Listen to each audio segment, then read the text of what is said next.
É hora de você pegar a sua Bíblia e unir-se a nós em mais um encontro com a palavra. Vamos estudar um pouco mais da santa e inspirada palavra de Deus. Para mim sempre é uma alegria quando a gente pode se encontrar aqui no encontro com a palavra. Estamos estudando toda a Bíblia e chegamos ao livro de Ruth. Se você estiver com a sua Bíblia, abra no 8º livro, o livro de Ruth. Estamos fazendo um estudo dos livros históricos da Bíblia, analisando um de cada vez. Vimos o livro de Josué, e depois o livro de Juízes, e agora o livro de Ruth. Esse livro é uma linda história de amor que aconteceu nos dias em que os juízes julgavam o povo de Israel. É impressionante ver que aqueles dias de grande escuridão espiritual para o povo hebreu foi cenário para uma história de amor tão bonita. Quando chegamos nesse ponto da Bíblia, perguntamos o que essa linda história de amor está fazendo no meio de tanta apostasia, vamos dizer assim. Tanta apostasia e decadência que são descritas no livro de Juízes. Ou ainda, o que uma linda história de amor está fazendo no meio da Bíblia? A resposta é que o livro de Ruth é muito mais do que uma história de amor.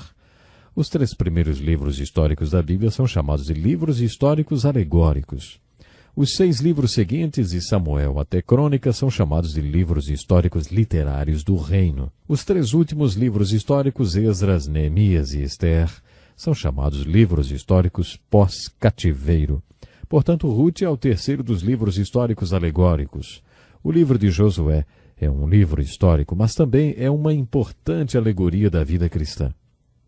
Assim como os filhos de Israel entraram na terra prometida e a conquistaram, nós entramos na terra prometida da vida, experiência e bênçãos cristãs.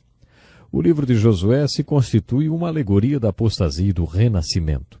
Depois que você entra na terra prometida da experiência cristã e coloca Deus em primeiro lugar na sua vida e passa a servi-lo, e ele abençoa você, está garantido que você não cairá mais dessa posição de graça. Será? Bom, de maneira alegórica, o livro de Josué nos diz que podemos cair. Nós dizemos que a palavra apostasia significa afastar-se da posição que antes ocupava. No final do livro de Josué, os filhos de Israel tomaram uma posição. Eles disseram, serviremos ao Senhor. Quando Josué tomou posição, eu e a minha casa serviremos ao Senhor, o povo disse, nós também serviremos ao Senhor. No entanto, no livro de Juízes, eles saíram dessa posição. Isso é apostasia. Esse livro é uma importante alegoria que nos diz que nós também podemos cometer o mesmo erro. Portanto, precisamos de um contínuo reavivamento. Temos essa necessidade de reavivamento. Essa verdade é apresentada de maneira alegórica no livro de Juízes. O livro de Ruth é um livro histórico e também uma linda alegoria e uma história de amor. As Escrituras nos apresentam nossa salvação e nosso relacionamento com o Senhor Jesus Cristo como um relacionamento de amor. Quando estamos comprometidos com Jesus, Ele é o noivo e nós, a igreja, a sua noiva. Aí começamos a ver essa alegoria quando chegamos ao livro de Ruth. Esse livro é um romance de redenção e será uma importante ilustração de uma bonita palavra da Bíblia, a palavra redenção. Quando iniciamos esse curso, dissemos que o propósito da Bíblia não é ser uma história da civilização ou uma fonte de pesquisa sobre a criação e a origem de todas as coisas.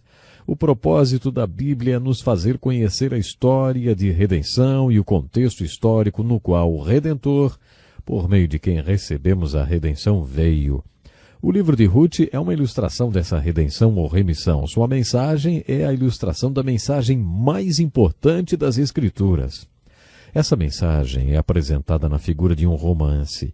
Se você gosta de histórias bonitas da literatura, tenho certeza que apreciará o valor literário dessa história. Toda boa história começa com as respostas às perguntas quem, quando, onde e o que. Essas perguntas são respondidas nos primeiros versículos do livro de Ruth. O livro começa com a descrição do seguinte cenário. Nos dias em que os reis julgavam, havia fome na terra. Um certo homem de Belém de Judá foi habitar no país de Moabe, ele, sua esposa e seus 2 filhos. O nome desse homem era Elimeleque, e o de sua esposa Noemi, e o de seus filhos Malom e Quilion, efrateus de Belém de Judá. Foram para Moabe e ficaram ali. Elimeleque, marido de Noemi, morreu e ela ficou com os seus 2 filhos. Eles então se casaram com mulheres moabitas. O nome de uma era Orfa e de outra Rute, e todos moraram naquele lugar por uns 10 anos. Então Malom e Quilion também morreram, e sobrou uma mulher sem o seu marido e sem seus 2 filhos. Nesses 5 primeiros versículos temos as respostas àquelas perguntas básicas. Primeira, quando? A história aconteceu nos dias em que os juízes julgavam. Se você leu com a gente todo o livro de Juízes, sabe o que isso quer dizer. A próxima pergunta, onde tudo aconteceu? Em 2 lugares, Belém de Judá e Moabe. E quem são os personagens dessa história? Havia um homem chamado Elimeleque. Seu nome quer dizer, meu Deus é o meu rei. Talvez isso fosse o que os seus pais desejaram para ele, ou expressasse o tipo de pessoa que queriam que ele fosse. O nome de sua mulher era Noemi, que significa contente. Eles tiveram 2 filhos, Malom e Quilion.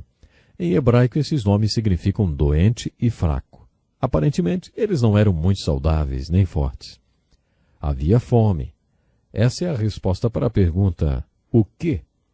Havia fome em Belém de Judá, que significa terra do pão e do louvor. Quando chegou a fome, essa família, Elimeleque, Noemi, seus 2 filhos, Malom e Quilion, desceram para Moabe. Moabe aqui tem a mesma conotação que o Egito tem na Bíblia. O Egito é a figura do mundo e da nossa escravidão do pecado. Possui uma conotação negativa devido à escravidão do povo hebreu naquela terra. Os filhos de Israel não podiam viver lá, muito menos podiam se casar com uma moabita. Mas quando veio a fome, essa família foi para Moabe. Nesses primeiros 5 versículos do livro de Rute, temos a história de uma família pródiga que foi para Moabe e ficou lá por 10 anos. Podemos dizer que Moabe equivale àquele país distante da parábola do filho pródigo que o Senhor Jesus contou, que deixou a casa de seu pai e foi para um país distante. A história dessa família segue o mesmo padrão da parábola do filho pródigo. Os tempos difíceis vieram quando ele estava no país distante e ele voltou para a casa de seu pai, e os bons tempos foram restaurados. O mesmo padrão se repete na história dessa família. Enquanto a família pródiga estava em Moabe, Malom e Quilion, doente e fraco, morreram. Esperava-se que isso fosse acontecer. O seu pai, Elimeleque, também morreu. Agora o foco está em Noemi, a mãe, que pode ser vista como a mãe pródiga. Com o foco em Noemi, vemos um bom exemplo dos mesmos padrões e princípios da história dos pródigos. Foi quando Noemi estava no distante país de Moabe que as coisas ficaram ruins. Ela perdeu seu marido e seus 2 filhos. Antes dos seus filhos morrerem, casaram-se com mulheres moabitas, o que era proibido. Não era absolutamente proibido, mas havia algumas restrições a casamentos com estrangeiros. Noemi não estava numa posição favorável. Ela foi para Moabe com seu marido e 2 filhos, e eles não muito saudáveis. E agora ela não tinha nem marido nem filhos, mas tinha 2 noras moabitas. Vemos tudo isso nos 5 primeiros versículos do livro. A história continua no versículo 6. Então ela se levantou com as suas noras para voltar do país de Moabe, porque nesta terra ouviu que o Senhor tinha ajudado seu povo dando-lhe o alimento. Isso quase sempre acontece aos pródigos. Enquanto eles estão nos chiqueiros do mundo ou em algum país distante, ouvem falar como as coisas melhoraram na casa de seus pais. Isso também aconteceu com o filho pródigo. No versículo 7 nós lemos o seguinte: pelo que saiu do lugar em que estava, e as suas 2 noras com ela, indo elas caminhando para voltarem à terra de Judá. Vemos aqui o retorno da pródiga. Noemi estava determinada a voltar à terra do pão e do louvor. Ela se volta para suas noras e diz: o Senhor use convosco de benevolência como fizeste com os falecidos. Referindo-se a seu marido e aos seus 2 filhos, e comigo, ela quis dizer, eu estou voltando para Belém, mas vocês não têm que vir comigo. No versículo 9 ela diz: o Senhor vos dê que acheis descanso cada uma em casa de outro marido. Naquele tempo, o casamento era considerado um descanso para as mulheres. Quando a mulher se casava, entrava numa espécie de descanso. Alguns de vocês podem achar isso muito interessante. Vocês podem até pensar: bom, eu não tenho tido 1 minuto de descanso desde que me casei. Ou, para mim, casamento não é descanso. Mas essa era a visão daquele tempo, e Noemi queria que suas noras encontrassem descanso casando-se novamente. O texto continua. Ela as beijou e elas levantaram a voz e choraram. As mulheres já choram muito e essas três choraram bastante mesmo. Elas disseram, certamente voltaremos contigo para o teu povo. Ao que Noemi respondeu, voltai, minhas filhas, por que irias comigo? Tenho ainda eu no ventre mais filhos, para que vos sejam por maridos? Voltai, minhas filhas, ide-vos embora, eu sou velha demais para ter marido. O que Noemi afirma no versículo 13 mostra como ela encarou tudo o que passou. Mas amargo-me é a mim do que a vós mesmas, porque a mão do Senhor se descarregou contra mim. Ela pôs toda a culpa no Senhor, e o texto continua, levantaram a voz e tornaram a chorar. As mulheres não precisam de muito motivo para chorar, elas simplesmente choram. E o texto continua dizendo que Orfa, que quer dizer bajuladora ou graça, alguma coisa desse tipo, beijou sua sogra e se foi. Depois diz que Ruth se apegou a Noemi. Essa palavra se apegou dá a ideia de grudou. Grudou e não desgrudava mais. Noemi respondeu, a tua cunhada voltou para o seu povo e para os seus deuses. Volta também tu após a tua cunhada. É aí que o foco da história vai para Ruth, a personagem principal dessa linda história de amor. No versículo 16, Ruth diz, não me instes para que te deixe e me obrigue a não seguir-te. Aonde quer que fores, irei, e onde quer que pousares, ali pousarei. O teu povo é o meu povo, e o teu Deus será o meu Deus. Onde quer que morreres, morrerei eu, e ali serei sepultada. Que lealdade, hein? Isso sim era um sinal de lealdade. A palavra hesed em hebraico tem o mesmo significado que a palavra koinonia no grego do Novo Testamento e quer dizer amizade, sociedade, no sentido de ser fiel e leal a alguém. Hesed é uma promessa de lealdade. Ruth deu um bonito exemplo quando prometeu lealdade a Noemi. Acredito haver uma certa ironia nas Escrituras, porque às vezes há certas afirmações que chegam a ser engraçadas. Em resposta a essa promessa de lealdade de Ruth, a Bíblia diz que, vendo Noemi, que de todo estava resolvida a ir com ela, deixou de falar nisso. Que coisa maravilhosa, hein? Isso é uma verdadeira lealdade. Bom, mas o nosso tempo hoje acabou. Eu convido você, esteja comigo no próximo programa. Até lá.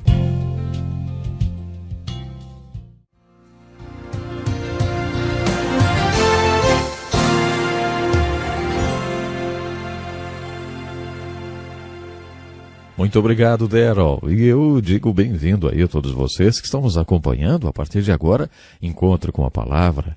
É bom estudarmos a Bíblia juntos, não é? Nós estamos estudando a Palavra de Deus, a Bíblia, e já chegamos ao 8º livro, que é o livro de Ruth. Pegue a sua Bíblia, siga comigo o estudo do 2º capítulo dessa linda história de amor, que é o livro de Ruth.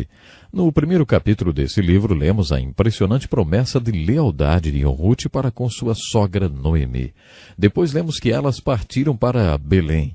Quando chegaram na cidade, todos estavam comovidos por causa delas e perguntavam, é essa Noemi? Em nosso primeiro estudo, vimos que quando Noemi e seu marido foram para Moabe, eles foram considerados uma família pródiga, já que o povo escolhido não deveria se identificar com um lugar como Moabe. Quando a pródiga volta, as pessoas perguntavam então, essa não é aquela que deixou a terra do pão e do louvor 10 anos atrás? A questão não são os anos, a questão são os quilômetros. O filho pródigo viajou centenas de quilômetros. Segundo as Escrituras, o caminho do transgressor é áspero. É uma mentira dizer que as pessoas que estão em pecado estão se divertindo e aproveitando a vida. A Bíblia diz que o caminho do transgressor é áspero. Mesmo um filho de Deus que foi pródigo por 10 anos terá algumas marcas no rosto que não tinha quando deixou a casa de seu pai. As pessoas faziam uma patética pergunta enquanto Ruth e Noemi entravam na cidade. A pergunta estava exatamente focada em Noemi. É essa Noemi? Noemi pôs a culpa em Deus. No 1º capítulo, ela culpou Deus 5 vezes por tudo que tinha lhe acontecido. Ela dizia, não me chameis Noemi, chamai-me Mara. Noemi significava feliz, Mara significava amarga. Noemi disse, não me chameis feliz, chamai-me amarga, porque grande amargura me tem dado o Todo-Poderoso. Bom, ela disse, cheia eu parti, porém vazia o Senhor me fez voltar. Por que me chamareis então Noemi? O Senhor testificou contra mim, o Senhor Todo-Poderoso me afligiu tanto. Ela estava colocando toda a culpa em Deus. Noemi me faz lembrar de Arão quando ele fez o bezerro de ouro. Lá no livro de Êxodos, ele nos conta que Arão era um artesão muito habilidoso e curiosamente esculpiu aquele bezerro de ouro. Quando Moisés desceu do Monte Sinai e viu o bezerro de ouro, ele disse: Arão, o que esse povo fez a você? Arão disse a Moisés: Moisés, você não vai acreditar. Eu coloquei todo esse ouro no fogo e dele saiu esse bezerro. Não era verdade. Aquele bezerro de ouro não brotou do fogo. Foi resultado do trabalho artesanal de Arão. Ele criou o bezerro porque queria agradar o povo. Noemi fez a mesma coisa quando culpou a Deus pelas desgraças que lhe aconteceram. Era como se dissesse: eu coloquei o ouro no fogo e dele saiu esse bezerro. Eu não fiz nada. É tudo culpa de Deus. Eu não sei por que Deus está agindo assim comigo, por que está me afligindo. Noemi estava comendo um banquete de consequências das escolhas que fez. Só que ela recusava aceitar a sua parte de responsabilidade pelas suas escolhas. O último versículo do capítulo 1 diz: Voltou Noemi da terra de Moabe e com ela Rute, sua nora, a Moabita. Chegaram a Belém no princípio da cega da cevada. A referência ao fato de que era o início da colheita da cevada quando elas chegaram a Belém é muito importante. Quando essas duas mulheres chegaram a Belém, Noemi era a figura do Filho de Deus voltando à casa do Pai. Vamos perceber durante a história que a graça de Deus estava esperando por ela. Quando o pai viu que o filho pródigo tinha escolhido partir para um país distante, deixou que seu filho fosse. Ele permitiu que seu filho arcasse com todas as consequências de viver naquele país. Como pais, falhamos quando nossos filhos vão para um país distante. Quando as consequências chegam, eles estão prestes a aprender alguma coisa. Nós vamos até lá no país distante e damos uma ajudazinha. Quando você lê a história do filho pródigo, encontra as seguintes palavras: mas ninguém lhe dava nada. Isso incluía o seu pai. Essa foi uma das terríveis consequências lá no chiqueiro, que fizeram com que o filho pródigo caísse em si. Foi aí que ele percebeu que não era um porco, ele era filho, e o seu lugar não era naquele chiqueiro, e sim na casa de seu pai. Quando o filho pródigo caiu em si e tomou o primeiro passo em direção à casa de seu pai, o pai é descrito como um homem idoso correndo na direção do seu filho. Lucas capítulo 15, verso 20 diz: Quando ainda estava longe, viu o seu pai e se moveu de íntima compaixão e, correndo, lançou-se-lhe ao pescoço e o beijou. Você já viu um homem velho correndo? Não há nada mais indigno, não é? Bom, essa figura do homem velho correndo é uma das figuras do amor de Deus mais lindas, mais belas, contidas nas Escrituras. Ela mostra o amor do pai pelo filho pródigo que caiu em si e começou a voltar para casa. O amor de Deus é descrito como um homem velho correndo. Quando o velho homem abraça seu filho, ele despenca a chorar, né?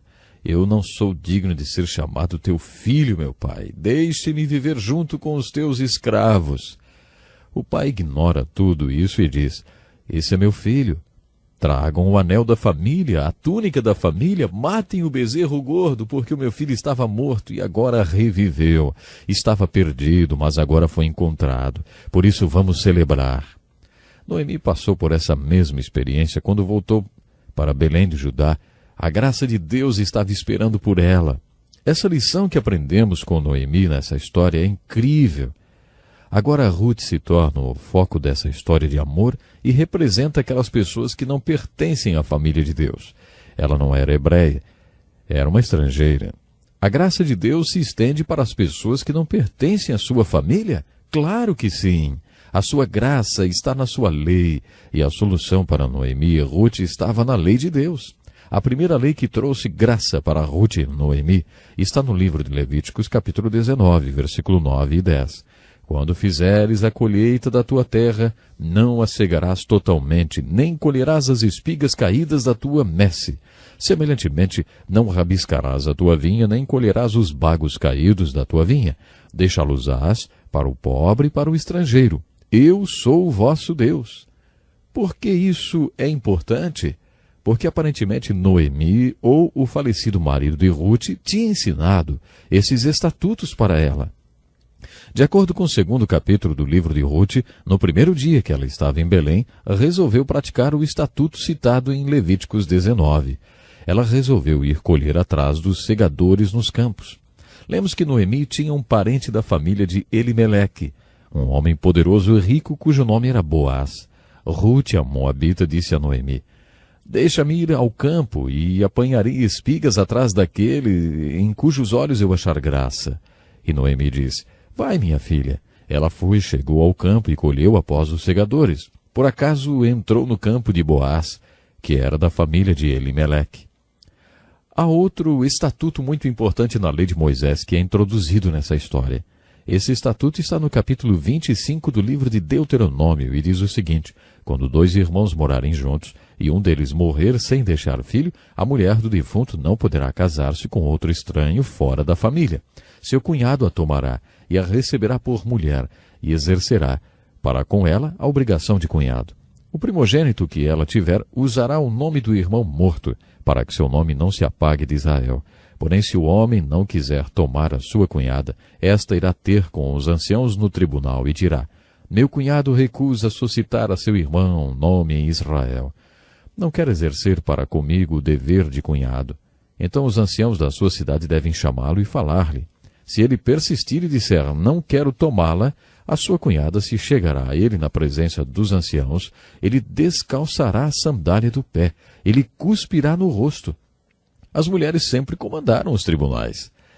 E aí a Bíblia continua: e protestará dizendo: assim se fará ao homem que não quer edificar a família de seu irmão, e sua casa será chamada em Israel de a casa do descalço. Você viu como isso se aplica a Ruth? Se ela se casou com um homem hebreu, como resultado desse casamento, tornou-se membro da família de Deus, da nação hebraica. Como seu marido morreu e não deixou filhos, Ruth não pertenceria ao povo escolhido. Parece que Deus não achou que isso fosse certo e por isso instituiu essa lei, para que ela pudesse procurar entre os parentes de seu falecido marido o mais bonito e mais rico e dizer: eu quero que você se case comigo. E ele dissesse: eu não me caso com você, nem que você seja a última mulher na face da terra. Ela diria: está bem, vejo você nos tribunais então. Então ela poderia abrir um processo e se ele não quisesse se casar com ela, teria que comparecer nos tribunais. Os anciãos fariam aquela cerimônia simples. O importante dessa cerimônia é que ele seria boicotado, envergonhado, provavelmente seria prejudicado nos negócios, porque se recusou casar com aquela mulher. O homem que concordasse em se casar com a mulher teria que fazer 2 coisas por ela. Primeiro, ele teria que pagar todas as dívidas que ela tivesse. Os anciãos tinham um livro onde estavam registradas todas as dívidas da mulher. O homem declarava suas intenções de redimir a mulher. Esse processo era chamado de redenção. O homem teria que declarar sua intenção de redimir a mulher antes de saber qual era o total de suas dívidas. O interessante é que ele não sabia quanto isso iria lhe custar até que se comprometesse a redimi-la como parente qualificado. A segunda coisa que o remidor fazia era se casar com ela. Com esse relacionamento, ele a trazia de volta à família de Deus. Você está vendo? Redenção quer dizer comprar de volta e trazer de volta. Portanto, o homem que cumpria esse estatuto tornava-se o remidor. Em hebraico, essa palavra é Goel. Esse homem recebia o nome de Goel, porque ele comprava a mulher de volta e a trazia de volta. Ele a comprava pagando todas as suas dívidas e a trazia de volta casando-se com ela. Essa era a resposta interessante de Deus. Incrível quando contemplamos que Ruth tinha uma esperança, e a esperança de Ruth foi exatamente esta quando ela foi para Belém de Judá. E por isso que o capítulo 2 se inicia com a boa notícia de que seu falecido sogro tinha um parente poderoso e rico cujo nome era Boaz. À medida que a história se desenrola, veremos a figura da graça de Deus sobre o filho pródigo que estava voltando para casa e também sobre aquele que voltou buscando a sua redenção. Procure identificar-se com a história de amor do livro de Ruth. Eu gostaria que você pensasse seriamente nisso. Talvez você tenha se sentido um pouco abandonado, talvez tenha se sentido realmente um pródigo nos caminhos dessa vida. Mas saiba, você pode voltar para a casa paterna. Você pode exatamente ver aquela cena incrível do velho homem correndo para lhe abraçar. O velho correndo. Esse é o símbolo do amor de Deus. Você pode exatamente sentir esse amor, o amor de Deus. Nós vamos ficar por aqui, mas eu gostaria que você estivesse conosco no próximo programa. Até lá, então.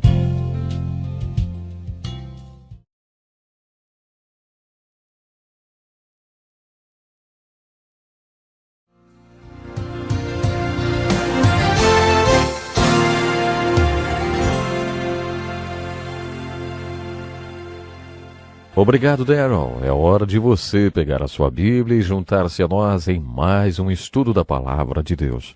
Eu me sinto sempre muito feliz cada vez que podemos estar juntos aqui através do programa Encontro com a Palavra. Estudamos até o 8º livro da Bíblia, que é o livro de Ruth. No nosso último encontro, começamos o estudo dessa linda história de amor. É o livro que vem logo depois do livro de Juízes. A história aconteceu nos dias em que os juízes julgavam o povo de Israel, um período de escuridão espiritual na história dos hebreus. O livro de Ruth também é chamado de o romance da redenção. No livro de Êxodo, nossa salvação é ilustrada com a libertação da terrível escravidão do Egito. Vimos que a alegoria da salvação e redenção continua no livro de Números, com a peregrinação do povo hebreu pelo deserto durante 40 anos. Finalmente, no livro de Josué, os filhos de Israel entram na terra de Canaã, o que simboliza a nossa entrada no plano de salvação. No livro de Ruth, vemos que a mesma redenção e salvação é ilustrada com uma história de amor que se inicia no capítulo 1, com a história de uma família pródiga. Devido a uma fome que se abateu na cidade de Belém, um homem, sua mulher e seus 2 filhos foram para a terra de Moabe. Nesse país distante, tudo foi muito difícil. Nessa parte da história, Noemi, a mãe pródiga, é o foco da narrativa. Em Moabe, ela perdeu seu marido e seus 2 filhos. Mas antes dos seus filhos morrerem, se casaram com mulheres moabitas. Uma se chamava Orfa e outra Ruth. Ruth, então, se torna a personagem central dessa história. Orfa voltou para Moabe, mas Ruth jurou lealdade à sua sogra Noemi. Mais tarde vimos que a razão dela ter feito isso talvez tenha sido o fato de ter se convertido enquanto seu marido Malom era vivo. Assim, essas 2 mulheres, Noemi e Ruth, voltaram para Belém. Quando chegaram lá, no final do capítulo 1, Noemi tornou-se a figura de uma filha de Deus voltando para casa. A palavra voltarei é encontrada várias vezes no capítulo 1. Assim como o filho pródigo decidiu voltar para a casa de seu pai, Noemi decidiu voltar para Belém.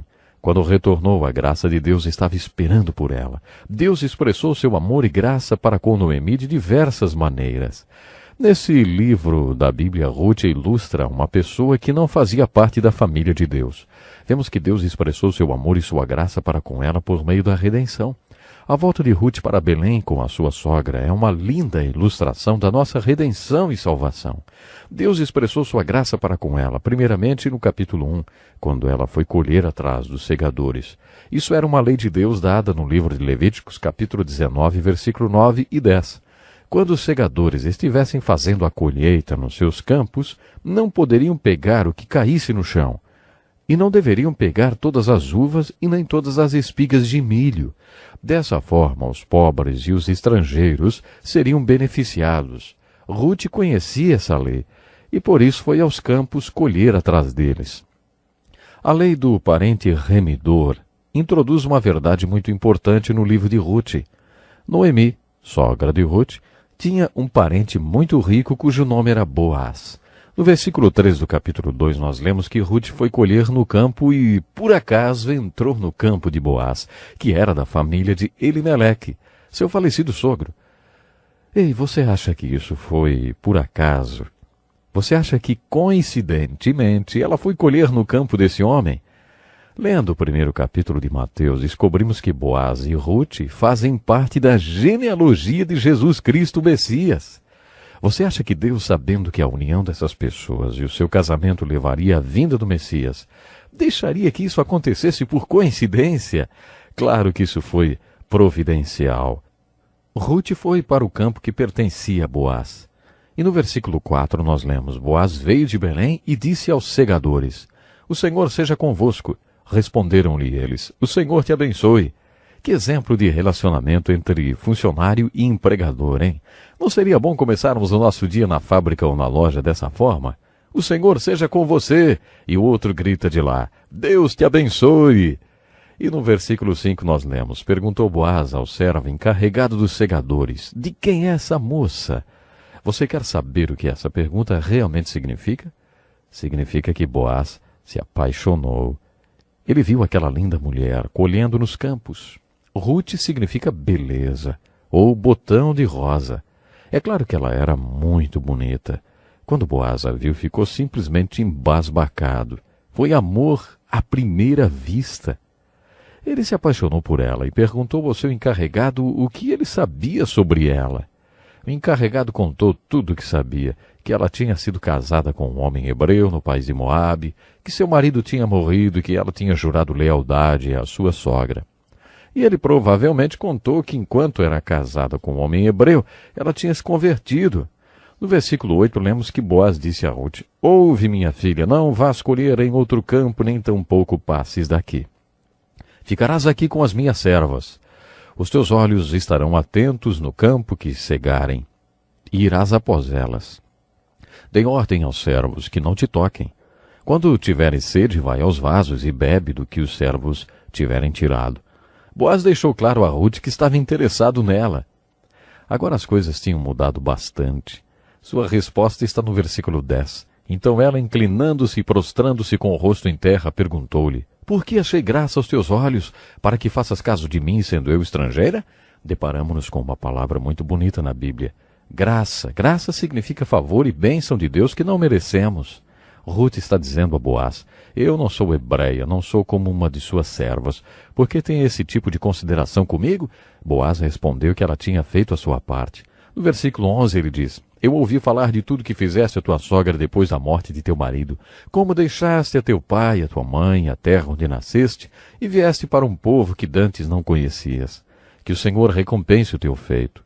Que o Senhor, o Deus de Israel, sob cujas asas vieste buscar refúgio, te recompense ricamente. Isso é muito importante. Sob cujas asas vieste buscar refúgio. Você está vendo, Ruth tinha se convertido e Boaz sabia disso. Quando Boaz declarou a sua intenção de mostrar mesmo consideração por ela, Ruth disse, ache eu graça aos teus olhos, Senhor meu. Em outras palavras, ela disse, está bem, eu aceito o que você está fazendo por mim. Aí então, durante a refeição, Boaz disse, achega-te, come do pão e molha o teu bocado no vinho. Lemos aí que ela almoçou com ele no seu primeiro dia de trabalho, e diz ainda que ela comeu até ficar satisfeita. Havia uma música quando eu era jovem que dizia mais ou menos assim. Bom, uma pena que a inflação já levou aquele nosso centavo, né? Mas a música dizia assim, ó. Se eu tivesse um centavo, sabe o que eu faria? Eu gastaria tudo em doces para você. Eu nem me importo, porque você é tudo que eu gostaria de ter. Ah, porque eu estou apaixonado por você. Por você tudo eu gastaria. É isso que você tem vontade de fazer quando está apaixonado. Você quer gastar tudo com aquela pessoa. Você quer dar tudo para ela. Boaz estava realmente apaixonado e ele ficou pensando no que mais poderia fazer por aquela moça. Depois do almoço, Boaz chamou seus segadores e disse, olha, quando vocês virem aquela moça atrás de vocês, deixem cair tudo o que estiverem carregando. Deixem tudo no chão e deixem que ela pegue. Deixem cair tudo de propósito. No final do primeiro dia de trabalho, Ruth estava carregada com tudo que tinha colhido. A lei ordenava, se você deixar cair inadvertidamente, não pegue do chão, deixe lá. Boaz mandou, toda vez que vocês a virem, deixem cair tudo que estiverem carregando. Boaz estava realmente interessado em Ruth, hein? Então, quando Ruth voltou para casa, trazia um saco de grãos. Quando sua sogra viu, perguntou, onde você foi colher hoje? Onde você trabalhou? Inocentemente Ruth respondeu, no campo de um homem chamado Boaz. Noemi quase caiu para trás. Ela disse, bendito seja o Senhor, que não tem deixado a sua beneficência nem para com os vivos, nem para com os mortos. Esse homem é nosso parente chegado. O que Noemi estava tentando dizer era, nós vamos morar na casa grande, dá para entender o que você acabou de me dizer. Boaz é um homem rico e parente do meu marido, seu sogro. Eu tenho certeza que Noemi tinha explicado para Ruth a lei de Deuteronômio 25, que dizia: Ruth tinha o direito de procurar qualquer parente do seu falecido marido e pedir-lhe em casamento. É claro que Ruth já sabia disso, e Noemi disse: é bom que você não tenha que ir a outro campo, continue a trabalhar nos campos dele.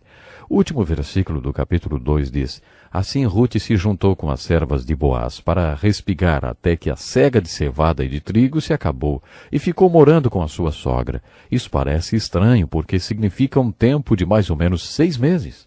Todo dia ela ia aos campos de Boaz. Podemos presumir que eles almoçavam juntos. Talvez ele a levasse embora para casa. Agora podemos achar que Noemi começou a ficar impaciente. O capítulo 3 começa assim. Certo dia Noemi, sua sogra, lhe disse: minha filha, não hei de buscar descanso para que fiques bem? Sabe o que descanso quer dizer? Um marido. Ora, não é Boaz com cujas servas estiveste de nossa parentela? Lembra que eu falei para você sobre a lei do parente remidor? Noemi continuou: lava-te, unge-te, veste os teus vestidos. Esta noite ele vai joeirar a cevada na eira. Depois que eles separavam a cevada, havia um banquete. Noemi disse: agora vai, toma um banho e põe um perfume, vai até a eira, e depois que a festa acabar, veja onde ele vai descansar. Eles sempre dormiam perto da colheita para tomar conta dela. Aí, durante a noite, Noemi continuou: vá até ele, apresente-se e peça-o em casamento. Sabe, esse romance não era só o romance da redenção, era também um romance ao contrário. Naquela cultura, Boaz não poderia pedir Ruth em casamento. Ruth é que tinha que pedi-lo. Havia muitos parentes do seu falecido marido e do seu falecido sogro. Talvez muitos deles quisessem se casar com ela, mas a lei era feita de tal forma que a viúva Ruth tinha que ir até um deles e falar: você quer ser meu parente remidor? O que ela fez no capítulo 13 estava totalmente de acordo com o costume da época. Era um pedido de casamento. De acordo com as leis de Deus, o casamento poderia ter se consumado naquela noite. Mas a proposta de casamento foi feita de acordo com as leis. Não havia nada de errado. Lemos que no meio da noite estava muito escuro e Ruth foi e deitou-se aos pés de Boaz. Na verdade, Boaz se assustou quando viu que havia uma mulher ali. Ele perguntou: quem é você? Ruth respondeu: sou Ruth, tua serva. Estende a tua capa sobre a tua serva, porque tu és o remidor. Isso era uma proposta de casamento que poderia ter sido consumada ali, naquele eirado, e estaria dentro das leis de Deus. Boaz disse: bendita seja tu do Senhor, minha filha. Melhor fizeste a tua última benevolência do que a primeira, visto que não foste após jovem, quer pobre, quer rico. Aparentemente Boaz era um homem mais velho. E agora, minha filha, não temas, tudo que pedires eu te farei. Toda a cidade do meu povo sabe que és mulher virtuosa. Então Boaz disse: há um probleminha, Ruth. Existe um parente seu que é mais próximo do que eu, e ele tem o direito antes de mim. Muito interessante, não é? Boaz disse a Ruth: vá para a casa de sua sogra. Ele encheu algumas cestas com grãos e disse: vai para a casa de sua sogra e fica lá, até que eu mande notícias. Veremos que Boaz tinha uma boa razão para dar esse conselho a Ruth. No próximo programa nós vamos continuar com essa impressionante história. Não perca então, hein? Até lá.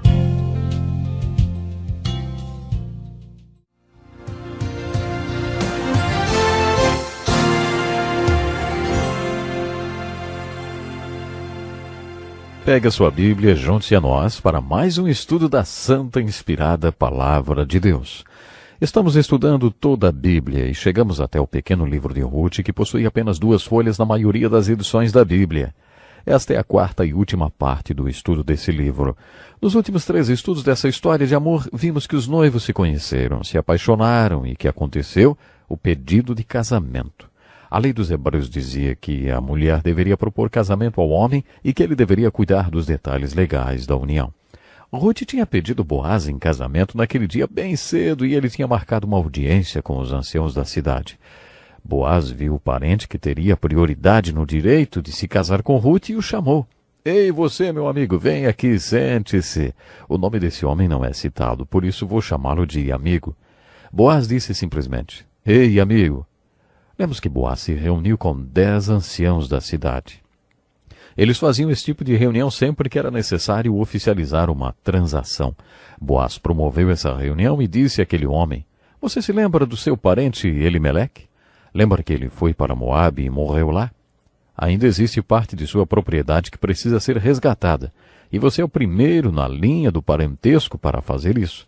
Se você quiser resgatar suas terras, pode fazê-lo. Se você não quiser, eu o farei. O homem respondeu: Eu quero. Então Boaz disse: Tem uma outra coisa que eu gostaria de esclarecer. Quando você resgatar os bens de Elimeleque, também terá que se casar com uma mulher moabita. Acho que Boaz deu a impressão que seria uma mulher moabita velha. Talvez tenha sido por isso que ele disse para Ruth: Vai para a casa da sua sogra.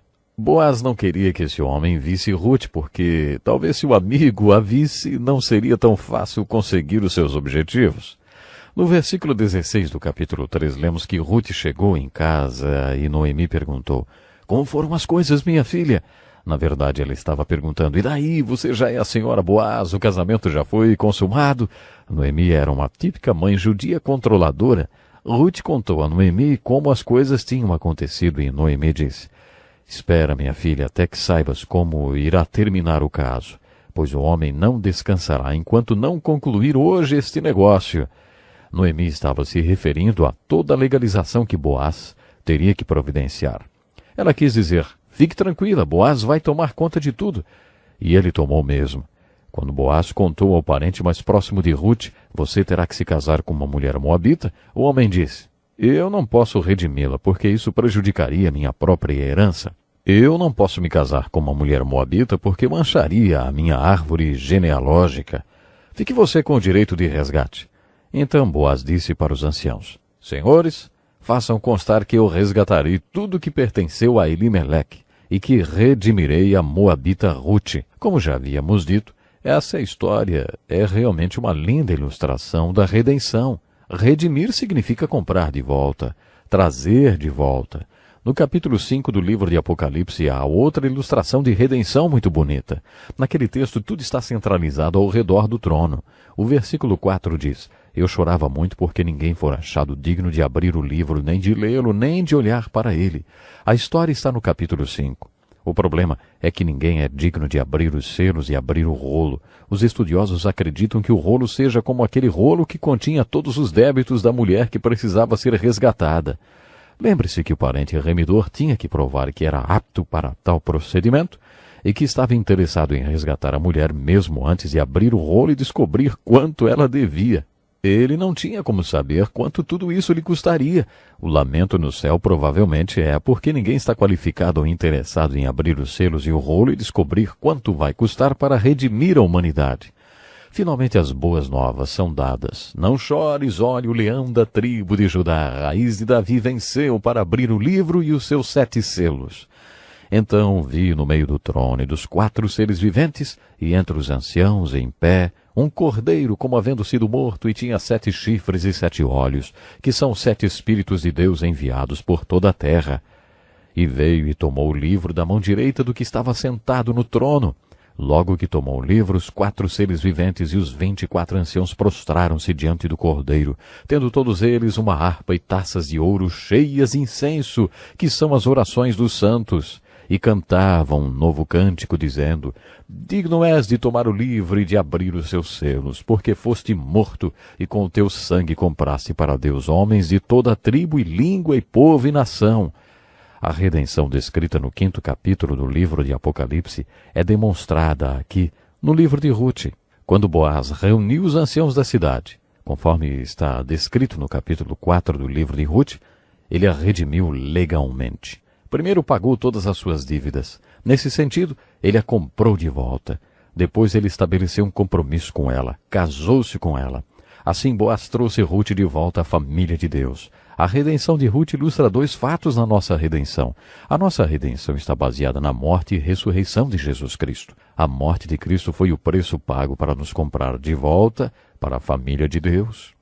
No início, o homem e Deus viviam bem dentro da família de Deus. O livro de Gênesis nos conta que Deus criou o homem com liberdade de escolha e que o homem escolheu, assim como faz nos dias de hoje, viver do jeito que bem entende. Ou seja, longe de Deus. Deus imediatamente procura trazer o homem de volta ao seu relacionamento. A Bíblia chama isso de redenção. Como Deus redime o homem? Deus compra o homem com a morte de seu filho. Exatamente. Pedro afirma que não foi por meio de coisas corruptíveis como prata e ouro que fomos redimidos. Todos os judeus sabiam o que Pedro queria dizer quando usou a palavra redimidos. É a mesma aplicação que se tem na lei do parente remidor. Pedro afirma que não foi prata nem ouro que nos trouxe de volta à família de Deus, mas o precioso sangue de Jesus Cristo. Mas isso é apenas parte da redenção. O casamento entre Boaz e Ruth ilustra uma segunda dimensão da redenção.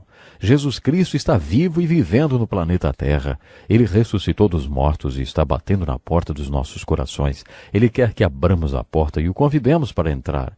O Cristo ressurgido quer ter um relacionamento conosco. Esse relacionamento é descrito como um relacionamento de amor. Jesus Cristo é um noivo, nós somos a noiva, fomos prometidos a Ele. Em outras palavras, a nossa redenção implica em algo para se crer e alguém para receber. Essa é a segunda dimensão da redenção que está ilustrada aqui no livro de Ruth. Ruth representa você e eu. Qual é a nossa esperança de redenção quando nos aproximamos de Deus por meio da fé em Jesus Cristo? Nossa esperança está na graça de Deus. A graça de Deus é ilustrada nas suas leis aplicadas no livro de Ruth. Há outra linda verdade no livro de Ruth. A verdade é o que chamamos de romance ao contrário. Eu disse que esse livro é um romance de redenção e um romance ao contrário. Normalmente, na nossa cultura, o homem escolhe a mulher, mas por causa das leis de redenção, Ruth tinha que pedir Boaz em casamento. De acordo com o capítulo 3, ela tinha que dizer: Boaz, quero que você seja o meu parente remidor. O mesmo acontece na nossa redenção. O que Boaz podia fazer era mostrar que a amava e que gostaria de ser seu remidor.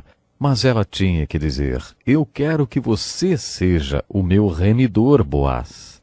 Boaz não podia fazer essa declaração. Jesus Cristo está à porta dos nossos corações. Ele está lá. Bate, bate, espera, espera. O Dr. John R. W. Stott afirma que é assim que a maioria dos cristãos trata Jesus. Jesus fica lá na porta do coração e a pessoa faz tudo, menos aquilo que Jesus quer que ele faça. A maioria dos cristãos está orando pelo buraco da fechadura. A maioria dos cristãos está jogando dinheiro para Jesus por debaixo da porta. Tudo que Jesus quer é que a pessoa abra a porta, convide-o como seu Salvador e Senhor para entrar, controlar a sua vida e ter comunhão com Ele. Mas a maioria dos cristãos não faz isso. Eles ficam falando com Jesus pelo buraco da fechadura. Temos que dizer para Jesus: eu quero que o Senhor seja o meu remidor. Quero que o Senhor me compre com a sua morte e que me traga de volta, estabelecendo um relacionamento comigo. Tudo que você tem a fazer é dizer para Jesus: eu sei que o Senhor está aí. O fato de estar me esperando pacientemente, batendo a porta do meu coração, mostra que o Senhor quer me redimir entrando na minha vida e tendo um relacionamento comigo, como de um casamento. Mas para isso, tenho que dar-lhe uma resposta, abrindo a porta da minha vida. Tenho que pedir que o Senhor seja o meu remidor. Sabe, o Senhor Jesus é incrível e Ele tem prazer em nos remir. Outra aplicação do livro de Ruth tem a ver com Noemi. Noemi era uma mulher bonita e, de certa forma, ela me faz lembrar de Marta no Novo Testamento. Noemi era uma pessoa prática. Lembre-se que no primeiro capítulo ela estava culpando a Deus por tudo que lhe tinha acontecido, por todas as coisas que aconteceram naquela distante terra chamada Moabe. Muito bem, mas Noemi não é mais a mesma pessoa no capítulo 4. Agora ela está louvando ao Senhor porque está segurando o nenê de Ruth e de Boaz. Acho que no terceiro capítulo Noemi é a figura da igreja, que faz as pessoas tomarem consciência da redenção. Alguém tem que falar sobre a redenção. Como as pessoas saberão se ninguém contar? Como pregarão se ninguém as enviar? Alguém tem que anunciar as boas novas da nossa redenção. Noemi é a figura dessa pessoa. Foi ela que fez com que Ruth tomasse consciência das leis de redenção que ministraram a graça e o amor de Deus sobre a vida de Ruth. Foi ela que disse a Ruth: Ruth, você conhece as leis, agora vá até o eirado e as aplique. Ruth fez o que Noemi a mandou fazer. Ela pediu que Boaz fosse seu redentor. Noemi, portanto, representa a figura da igreja e o seu papel da igreja, de falar as boas novas da nossa redenção. A palavra graça é uma palavra muito bonita e representa outro conceito no livro de Ruth. Imagine Ruth alguns anos depois de ter se casado com Boaz. Ela já teve seu filho Obed. Obed se tornou o avô de Davi. o que o coloca na genealogia de Cristo.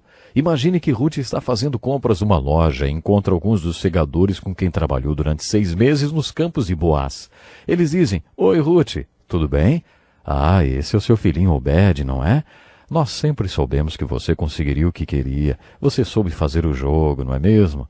Puxa, o jeito como você lidou com Boaz. Trabalhou duro por 6 meses para conseguir o que queria e fez tudo direitinho. Você é bem esperta, não é, Ruth? Você acha que Ruth aceitaria esses comentários? Talvez ela dissesse: Olha, a única razão para eu estar onde estou é porque alguém me amou muito. Me amou o suficiente para prejudicar a sua própria herança, me comprando de volta e me trazendo de volta para a família de Deus.